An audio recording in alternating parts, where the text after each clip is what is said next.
High school graduation is one of the most celebrated milestones in a young person's life. Caps fly, families cheer, and the future feels wide open. It signals the beginning of one of the most significant transitions in a student's life, from structured studenthood to the uncertain world of adulthood. And for parents, this is a transition too, from managing logistics to helping their young adult find purpose and direction. But while the celebration is visible, what comes next, the planning, the career thinking, the identity work, is often hidden. Welcome to the Transition Blueprint. I'm Michelle McKenzie, and welcome to the Transition Blueprint. I'm a career transition and executive coach and the founder of Empowering Insights. I help people take control of their career transitions. Whether you're a college senior trying to figure out what's beyond the degree, mid-career professional stepping into new challenges, or a startup founder evolving into an executive and CEO, this podcast is for you. In today's episode, we're naming what many families feel but rarely discuss: the hidden gap between student life and independent adulthood. And we're diving into how to prepare for it with intention, clarity, and courage. We'll explore how high school students can start exploring career direction long before graduation day. I am joined by my guest, Tonda Beam, a college and career exploration coach who helps families navigate this transition. Tonda, welcome to the Transition Blueprint. Thank you so much, Michelle. So, Tonda, tell me what inspired you to become a college and career exploration coach. Well, actually, it's my life travel. As a high school student, my father used to tell me, if you know the right thing, do the right thing. And if you don't know the right thing, ask somebody. So when I got to the end of high school, I was doing well. I was a good student. But they started to send me information and ask me this question I didn't know what to do with. It was, what is your expected major? All the colleges were asking me, what is your expected major? So I asked my parents, what are they talking about? And they said, oh, your major is what leads you to your career.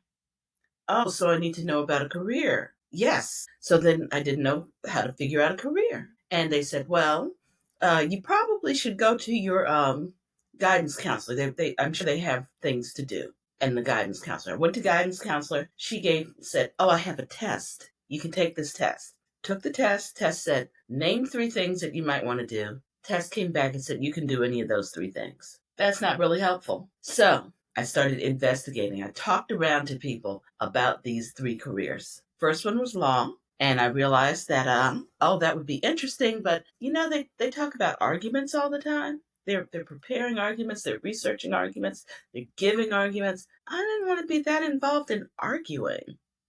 Okay. So not law. Then I said, well, maybe teaching. And I talked to my mother, who was an English teacher, and she said, no, don't you do that. That was a quick no. She said, no. She said, there's not enough respect, there's not enough money, and it's not getting better. So I said, oh, okay. I'll do that. So the third one was engineering. And so I asked my father, okay, because he was an engineer. He said, oh, you could love engineering. You can do anything as an engineer. What do you like to do? I said, well, I like history and chemistry. Boom. I'm in chemical engineering. Okay.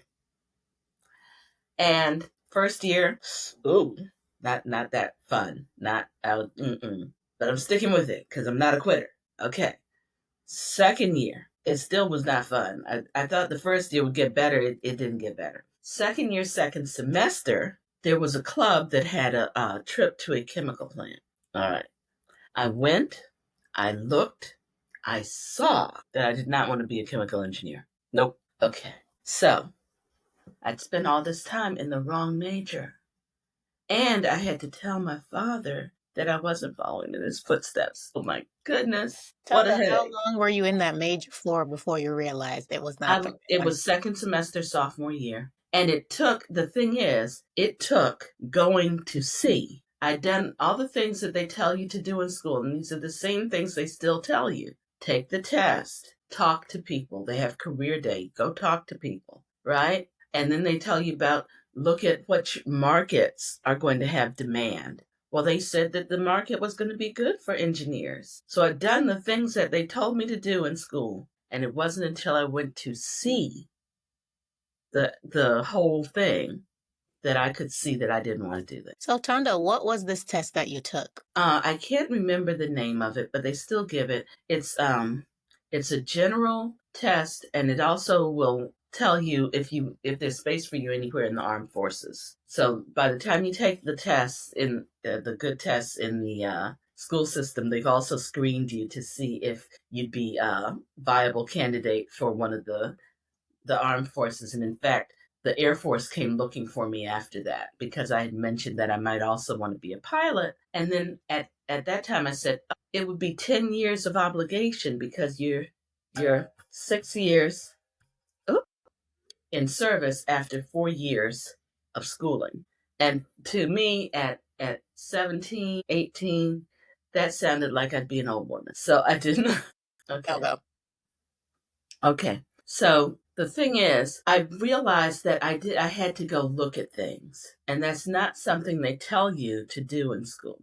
They tell you what they can accommodate. So they can accommodate some career day things. They can accommodate you taking a test. And I did all of that and still was in the wrong major. So, Tonda, when should families start thinking about career exploration? In your opinion, is high school the ideal time or should it be earlier? I think that really the ideal time is middle school. And I'll tell you why. In high school, you get the opportunity to start taking some differentiated courses. You need to know which courses you're most interested in, which means you need to have a general idea of where you want to go.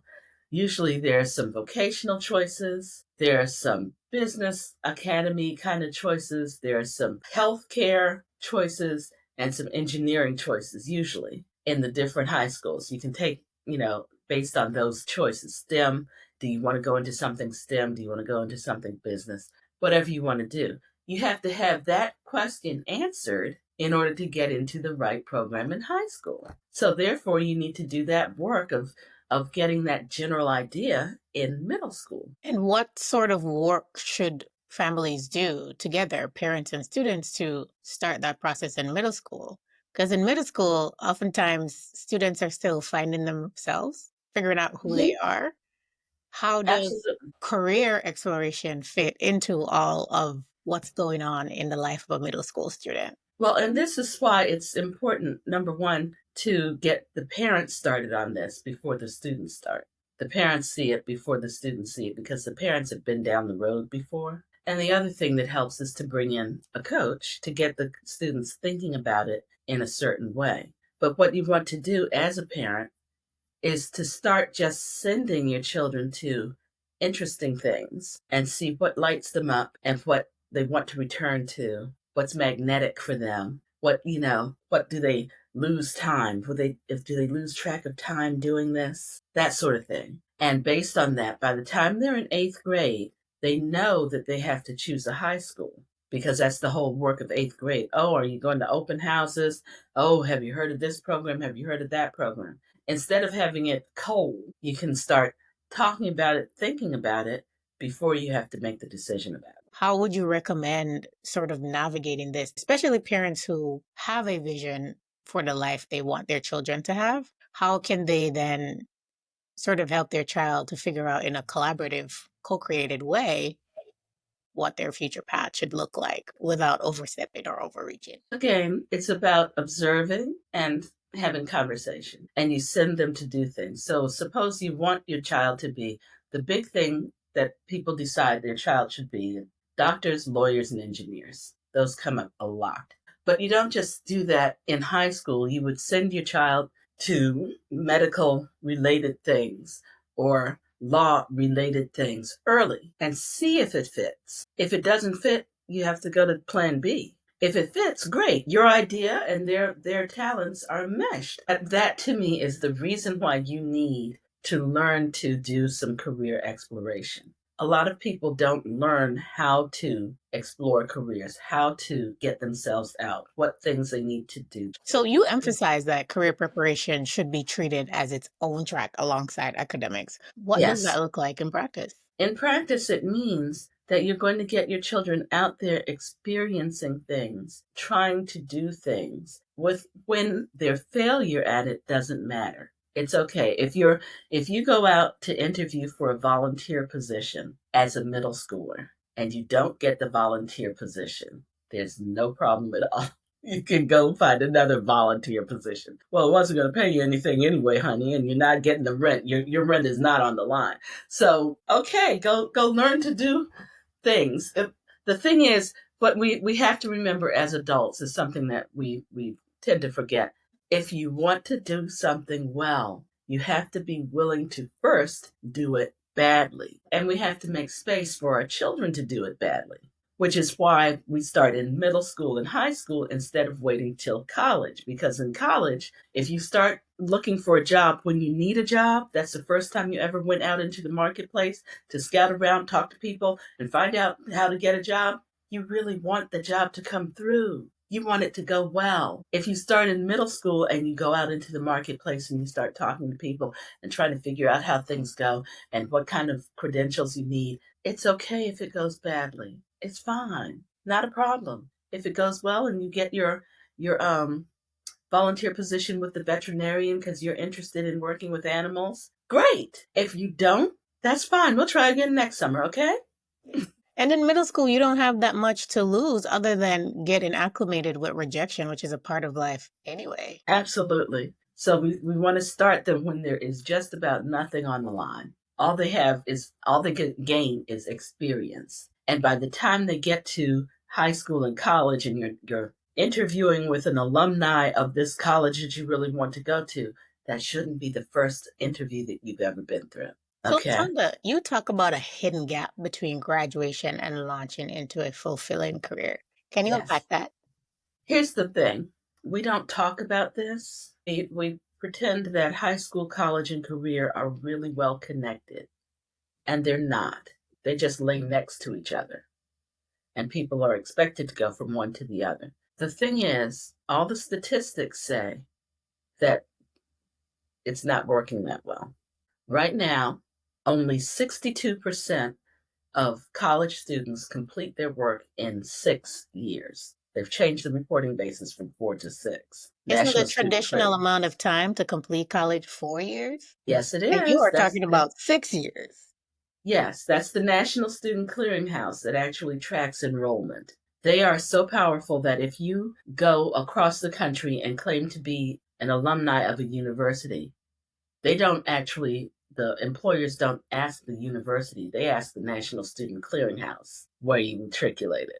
And this is their data, 6 years. Then if you look at what happens after you graduate, the journal Inside Higher Education published an article that said 52% of recent college graduates are underemployed, meaning that they're in a position that does not call for their degree. And so it's not going to pay like it would pay for if they were using their degree. Okay? And that goes up for African Americans. It goes up to 60% for African Americans, for Black students. Why do you think that is? Oh, there's a whole range of reasons. But part of it is that we're not as well plugged in as the other groups are. And there's the basic old, I don't believe that you're as qualified as these other people are. But for whatever reason, being underemployed is very impactful because those 75% of people who start their career underemployed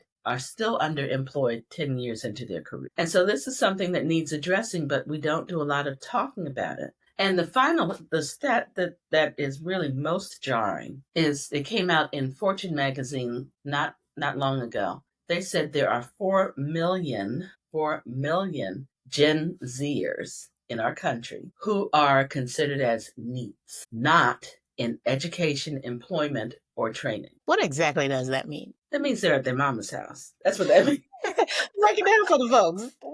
Make sure everyone understands what we're talking about here. That means they What did they graduated say? from somewhere and came right back and sat on the couch.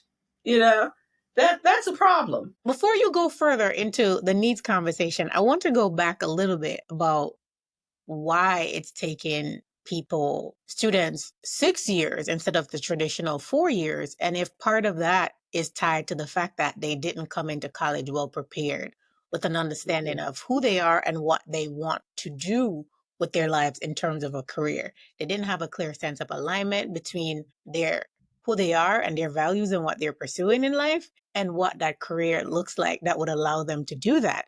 And therefore they just sort of like take a lot of time and spin your wheels, hence taking 6 years to do a 4 year degree. Like, what are your thoughts on that? There are a couple of things that are impacting. First is that people don't come in with a clear idea. So if you don't come in with a clear idea, it means you're more apt to change majors. And every time you change majors, you lose a little time. So if you change majors 2 times, you may have lost a full year or 2 years. If you come in and you have not taken prerequisites, we know everything has prerequisites. If you want to go into engineering, you really need to take calculus on high school level. If you want to go into medicine, you need to take the AP biology high school level. You need to be able to. What I tell people is, in college they run hurdles, but they don't teach you to run hurdles. They just go, and you're supposed to go running. You're supposed to run those hurdles. You're supposed to learn how to run hurdles in high school.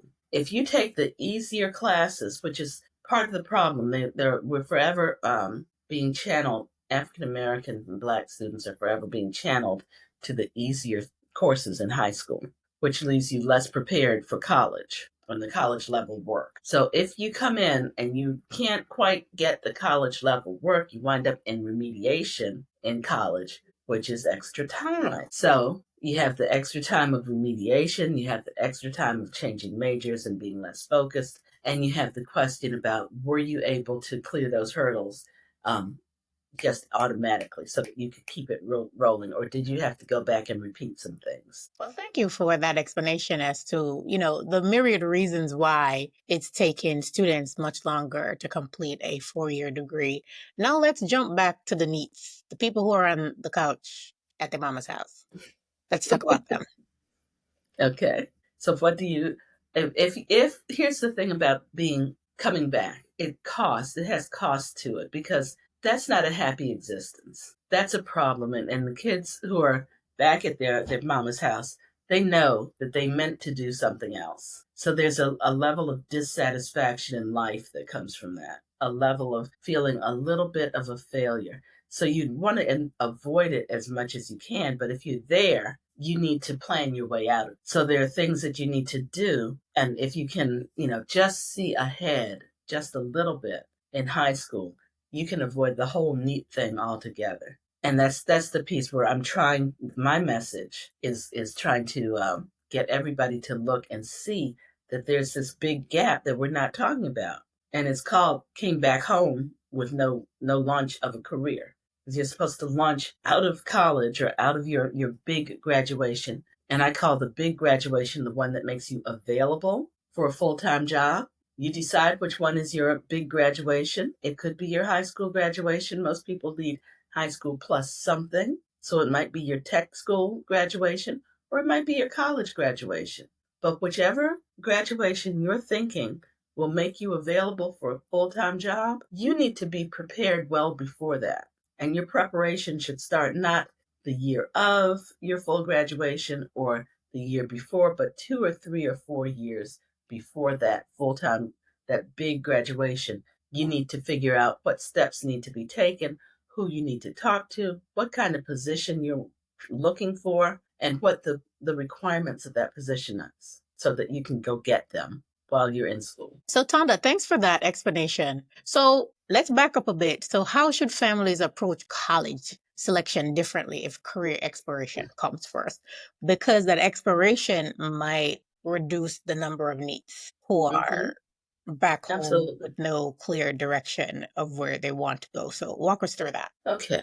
Most people approach college as though it were an amusement park kind of experience. And that is, which one are you going to? Oh, you're going to Six Flags? That'll be great. Oh, you're going to Busch Gardens. Oh, how lovely. You're going to Disney? That's fantastic. Okay, that's lovely. But the big thing about college, it's not an amusement park experience. It's actually a grocery store experience. And the reason I call it a grocery store experience is the success is not really getting in.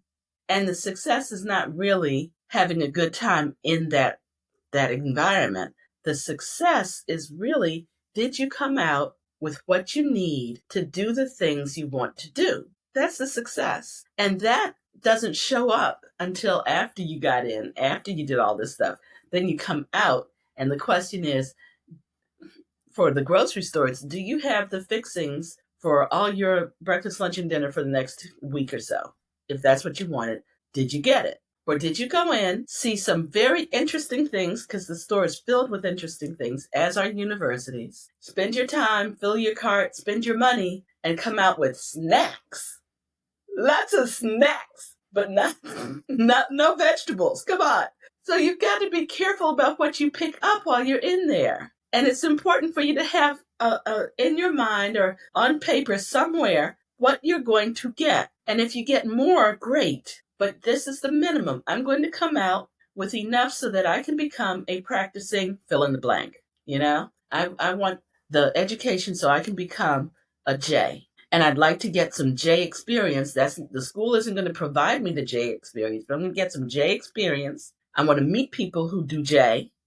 I'm going to take things from the J department in the school, and I want to come out able to do J. Now, if I can get some K and L, great. If I get some other stuff, great. But the minimum that I'm going to come out with is this J piece. And you do the same thing when you go through the grocery store. You've got to make sure you get your meats and vegetables and your potatoes or rice, whatever it is you want. You make sure you get those. And if you can get some other fun things outside of that, fine. But that's the focus you need. It's a grocery store thing. So, Tonda, this type of advice, who is this ideally for? Is it for, because it seems as if, well, I'm not sure, I've never been to private school. The students who are more on the private school track, they might get more of this guidance going into college and maybe have more clarity. Or is it just general information for most people?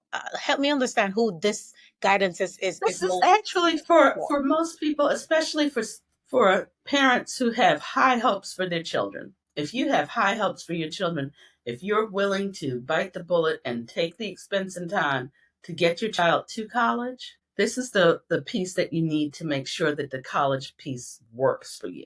Now, I came to this by Girl Scouting. I was a Girl Scout leader, and I was in downtown DC,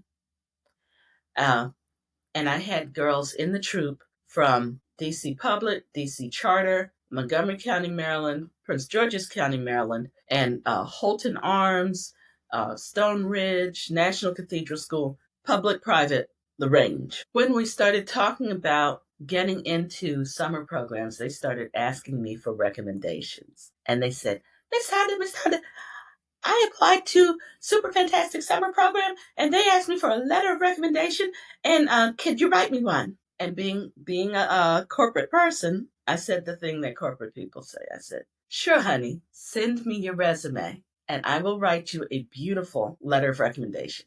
And the conversation would stop, and they'd look at me hard and say, Miss Tonda, what's a resume?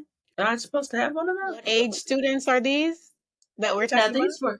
these were ninth grade. They were ninth grade. They were starting that interesting summer thing. And the thing is, they don't talk about resumes until they start talking about college, which is 11th and 12th grade. But it takes time to build a resume. You will not have a beautiful resume the night you first write a resume, because you will not remember all the stuff you did, and you won't have the wording nice, and it won't be so tied well to where you want to go. This is something that has to grow. So in my mind, it was a problem that they had not even started growing. They hadn't planted seed number one and watered it. Nothing. So my thought, and because it was such a wide swath of girls from different schools and different school systems, it told me that really this is not on the academic agenda. That there needs to be a second agenda coming from home that's saying, okay, we're going to get you ready for adult life. These people are going to get you ready for graduation. Wonderful. And I'm going to get you ready for everything you need the day after you graduate. So, this is a great segue into my next question about the role of parents. Because in ninth grade, you don't know what you don't know. So, Mm-hmm. what role do parents play in this process, especially? Parents in this are actually, they're influencers. They are the guide by the side. They're not going to actually, you're not going to be able to lead your child into everywhere, but you can get them an idea of where they need to go. And you can bring in people to talk with them and help them in different things. It's like if you want your child to learn to drive, you may be able to teach them to drive, or you may find that things don't go that well when you're both in the car. And so sometimes you can do it yourself, and sometimes you just need to call a driving teacher. Yes, okay, fine. I'm going to call this person here. They're going to help you with this specific task. And then we'll go to the next task and a task after that, and we'll see which ones I can help you with, or I can help you with A to K, and somebody else needs to help you with L to Z. You know, so there are different ways, but parents get to hold the dream, develop the dream, and then you have to hand your child the dream, and they're going to do something different from what you thought. Just like they may not become engineers or doctors, they may become something else, or maybe they become a homeopathic something something. I didn't think about that, but that's in the health field, and I wanted you to be in the health field, so you have to be loose about it and inspire progress. Yeah, considering careers that exist today, so many of them did not exist even 10 years ago. How Mm-hmm. should parents be thinking more broadly about the potential range of careers than, the typical three or four that people tend to think about? And can you share a story or example of a student who benefited from early career exploration? Certainly. The idea is, I think, for parents, the thing to keep in mind is that you want your child to have a career that they find rewarding and which will support them. Those are the most important things. If they're doctors, if they're lawyers, if they have that social cachet to them, that's great. But if they have the social cachet but they're miserable, is that really a good life? The question I always ask, and I ask kids when we start working together, is can you have a good life if you don't like what you're doing most of the time? And most of your waking hours as an adult wind up involved in your career. So you need to get to a career that you really like. Now, here's a piece that worked, and I can tell you this. When I was a girl working with Girl Scouts, I went and did a couple of workshops for a middle school troop, and we were working together. And one of the girls there, when I asked, "What do you think you want to do?" she said, "Oh, I don't know." Now her mother was in medicine, but she said, Of all the things I do, I really like to dance. I like dance class. I think I want to be a dancer." Okay, fine. And then she went through high school and she realized it wasn't the dancing she loved, it was the costumes. She loved the costuming. And so she learned to sew, and she learned to sew so well that she could tailor.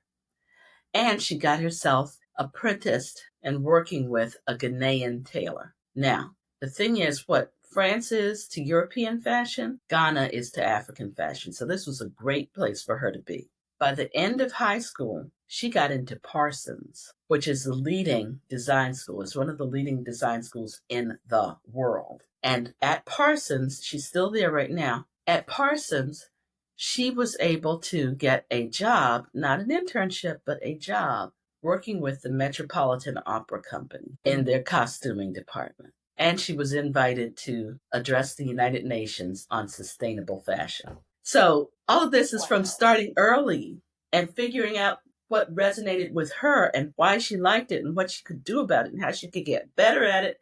And then she started college. Could see how this could have gone very differently. If a child comes to a parent and say, "I want to be a dancer," fear would set into a parent's heart. "A dancer, you say?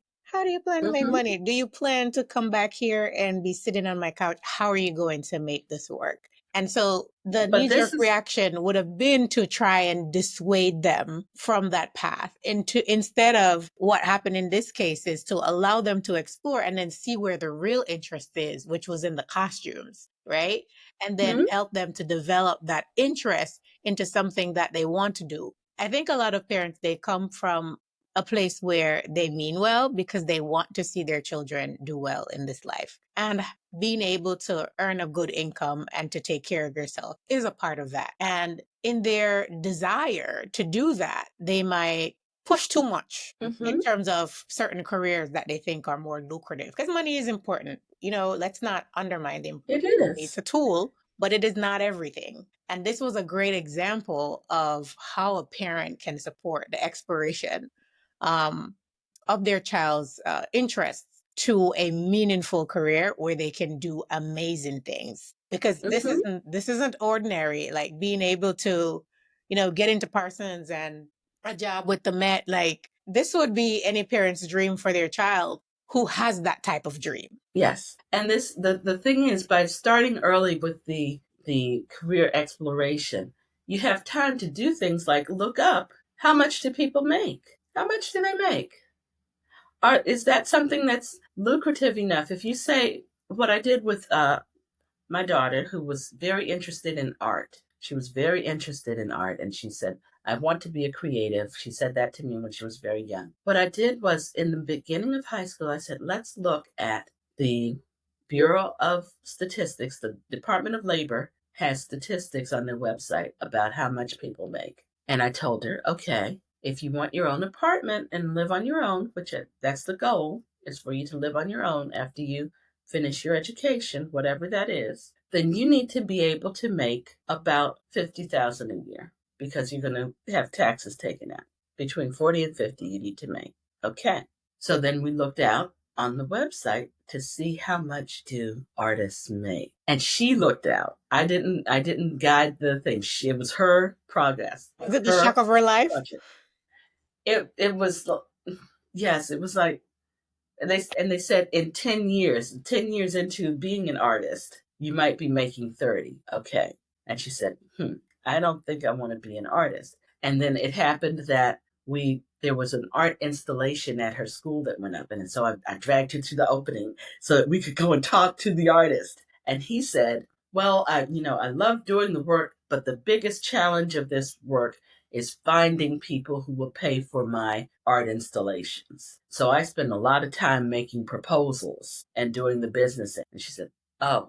And so she decided she was not going to go into art as a full time piece. She would have that inform her work, her artistic eye inform her work. I said, that's fine. It's your decision, right? And I can go with no guilt. And of course, later on, she said, I didn't become an artist because you said. I said, nope, it wasn't me. We did. Do you remember we had those conversations? Do you remember we did that work? Do you remember that you decided that art would inform your career, but not be your career? So I don't have to be guilty as a mother about having taken her away from her original dream. She saw the reality of it before she actually tried to do it. And that's really the key to me to choosing a career you can stay with is finding the reality of it before you jump into the middle of the lake. Could you find out how deep the lake is before you jump in? Mm. So, if a parent listening today wants to take one small step to better prepare their child for life after high school, the high school to workplace transition, where should they start? You start with observation and conversation. So you're looking to see what your child really likes doing. You're looking to see what they're good at. You're looking to see what lights them up. Ooh, we're going to go do what? Right? And then you talk about that.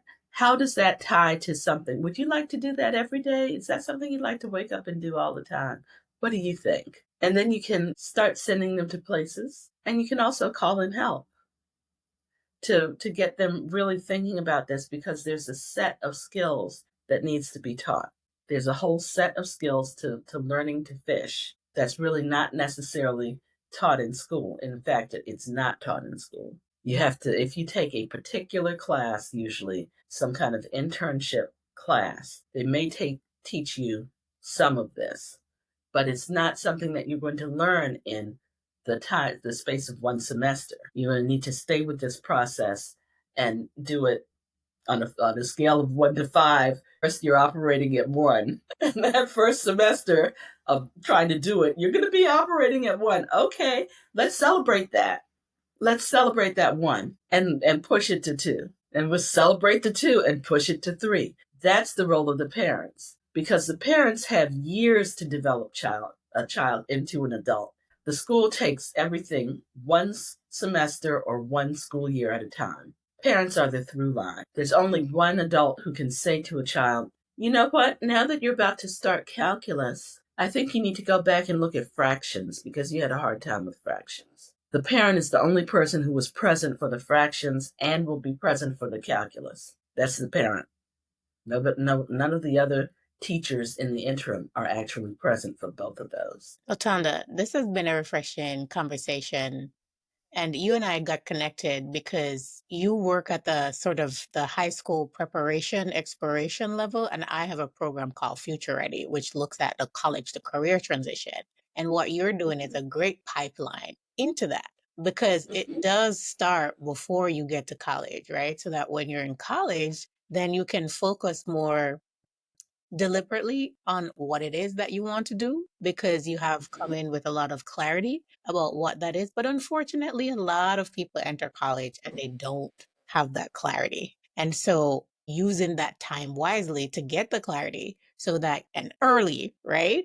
So that you can increase your potential of finishing college in 4 years versus 6 years, which is now the average because you're spinning your wheels, you're changing majors, you're trying to figure out what it is that you want to do. So, as we get ready to conclude, what are 3 to 5 key takeaways that you would like to leave parents and students with who are getting ready to, who are either in this transitional phase or approaching this transitional phase? Okay.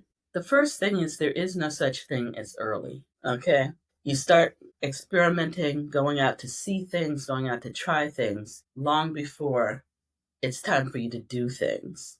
Before it's time for you to find a job, you need to have, or time to declare a major, or time to select a college. You start way before that, and everybody else will say you're early, but really, you're on good time. You're in good time. The big thing I want to leave you with is that grocery store analogy. Okay.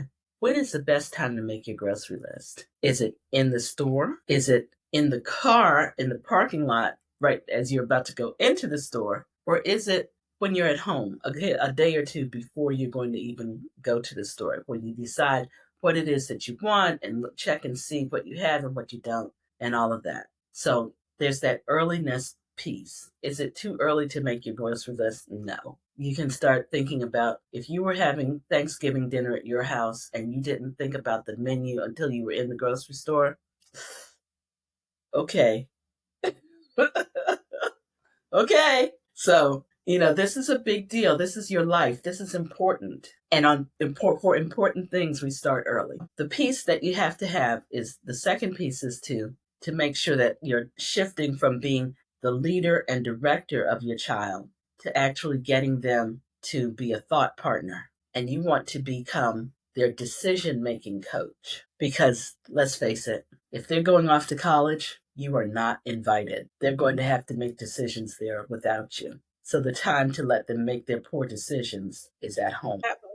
I've, lots of content that I've put out around this in terms of that parent shift from being directive to being supportive and being that thought partner, where this is where the parent starts to dial back and allow the child to start making decisions and to listen to what they want to do and help them in that decision making process. Because that's also a preparation and that's a transition for the parents as well, right? Where they're training roles and it might be hard, but it's a necessary part of that transition. So thanks for mentioning that. Now, the third thing. The third thing is that students need to take over the process. They need to start to guide the process. And they may need help with that, which means you may need to pull in coaches on different things, different kinds of coaches. Just like if you were trying to get your child to be an NBA star, you would not say, I'm going to teach you all the basketball that you will learn. You would say, okay, I'm going to get you coached at school. I'm going to get you coached in the summer. I'm going to send you off to this coach program somewhere that's special. Get coaching because you want them to get really good without you. And they need to understand that they're supposed to get good. They're the driving force and they're becoming good. So you talked about getting help. If any of the parents who are listening to this podcast are thinking of getting that help, where can they find someone like you? Well, I can be found through my website, wisdominminutes.com. I'm also on LinkedIn at Tonda Taylor Bean, so I'd love to hear from you. And you can also start at school, but it's not going to be there. They may be able to refer you to people, but the main thing you need to do is to start getting out and talking to people as a parent, and then get your child out talking to people as a student. For parents who are listening, if this conversation sparked something in you, share it with other parents, share it with your child, or educators who are preparing for what comes after the diploma. And remember, every transition deserves a blueprint.